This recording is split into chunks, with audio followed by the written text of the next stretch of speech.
На улице Островского столкнулись Ford Focus и «Газель». По предварительной версии, легковушка двигалась по своей полосе, пока с прилегающей территории ей наперерез не выехал грузовой автомобиль.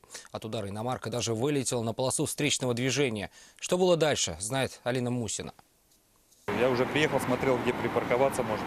Водитель «Форда» отметил, что уже подъезжал к месту работы и собирался найти место для парковки. Проблемы с поиском пространства для стоянки решил водитель «Газели», выехавший не в том месте, не в то время. Я двигался по улице, а он, получается, выехал отсюда, не убедился, что я еду. Ну, скорее всего, на разворот ехал человек, я не знаю. Удар пришелся в переднюю пассажирскую сторону легковушки, отчего иномарка вылетела на встречную полосу. К счастью для водителя, в тот момент машин там не было, и он смог вернуться обратно в свой ряд. Да, признаю. А как объяснили? Ну как?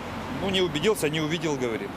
Вроде смотрел, ну я видел, он смотрел на меня. Вроде, говорит, и смотрел. Сомнений, кто виновен в происшествии, у автоинспекторов не было. Им оставалось оформить аварию и попросить освободить проезжую часть во избежание затора.